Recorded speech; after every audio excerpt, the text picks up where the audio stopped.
Jeddah থেকে আসা এক খবরে কাঁপছে দক্ষিণ এশিয়ার কূটনৈতিক পাড়া। ওআইসির ফিলিস্তিন বিষয়ক সভার ফাঁকে বাংলাদেশের পররাষ্ট্রমন্ত্রী ডক্টর খলিলুর রহমানের সাথে পাকিস্তানের পররাষ্ট্রমন্ত্রী ইসহাক দারের এক গুরুত্বপূর্ণ বৈঠক সম্পন্ন হয়েছে।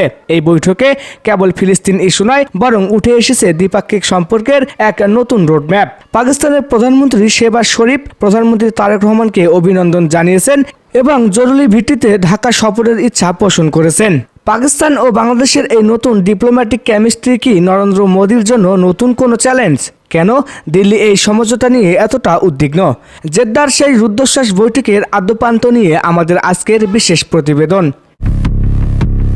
দর্শক, জেদ্দায় ওআইসির কার্যনির্বাহী সভার ফাঁকে বাংলাদেশের পররাষ্ট্রমন্ত্রী ডক্টর খলিলুর রহমান একাধিক দেশের প্রতিনিধিদের সাথে দ্বিপাক্ষিক বৈঠকে বসেন। তবে সবার নজর কেড়েছে পাকিস্তানের উপপ্রধানমন্ত্রী ও পররাষ্ট্রমন্ত্রী ইসহাক দারের সাথে তার বৈঠকটি। বৈঠকে ইসহাক দার বাংলাদেশের নতুন সরকারকে স্বাগত জানিয়ে বলেন, পাকিস্তান ও বাংলাদেশ অভিন্ন ইতিহাস ও ধর্মীয় চেতনায় আবদ্ধ।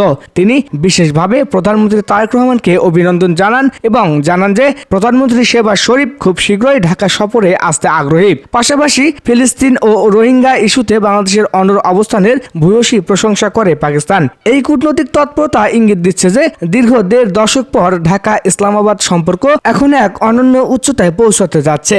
পাকিস্তান ও বাংলাদেশের এই ঘনিষ্ঠতা ভারতের জন্য কেন দুশ্চিন্তার? বিশ্লেষকরা বলছেন, গত ১৫ বছর বাংলাদেশের সাথে ভারতের যে একতরফা প্রভাব ছিল, তারেক রহমান ক্ষমতায় আসার পর সেখানেই ভারসাম্য আসছে। তারেক রহমান সরকার ভারতের সাথে বন্ধুত্বপূর্ণ সম্পর্ক বজায় রাখলেও পাকিস্তান, চীন ও তুরস্কের সাথে সম্পর্ক জোরালো করার কৌশল নিয়েছে।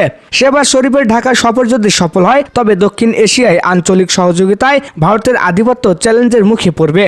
বিশেষ করে সার্ক পুনরুজ্জীবিত করার জন্য নতুন সরকার যে লক্ষ্য হাতে নিয়েছে, তাতে পাকিস্তানের সমর্থন ভারতকে কিছুটা অস্বস্তিতে ফেলতে পারে। মোদী সরকারের জন্য এটি কি তবে এক নতুন ভূরাজনৈতিক সমীকরণ? জেদ্দায় কেবল পাকিস্তান নয়, সৌদি আরবের উপপররাষ্ট্রমন্ত্রী ওয়ালিদ বিন আব্দুল করিম এবং তুরস্কের উপপররাষ্ট্রমন্ত্রী মুসা কুলাকলিকাওয়াও ডক্টর খলিলুর রহমানের সাথে বৈঠক করেছেন। সৌদি আরবের প্রধানমন্ত্রী তারেক রহমানকে রিয়াদ সফরের আমন্ত্রণ জানিয়েছেন। অন্যদিকে তুরস্কের সাথে বাংলাদেশের প্রতিরক্ষা ও অর্থনৈতিক চুক্তি আরও শক্তিশালী করার বিষয়ে আলোচনা হয়েছে। মুসলিম বিশ্বের এই শক্তিশালী দেশগুলোর সাথে বাংলাদেশের এই মহরম দিল্লির জন্য এক নতুন ভাবনার বিষয়। তারেক রহমান কি তবে মুসলিম ব্লকের সাথে মিলে এক নতুন অক্ষ শক্তি তৈরি করছেন? বৈঠকে ফিলিস্তিন ও রোহিঙ্গা ইস্যুতে বাংলাদেশের ভূমিকার প্রশংসা করেছেন ইসহাক দার।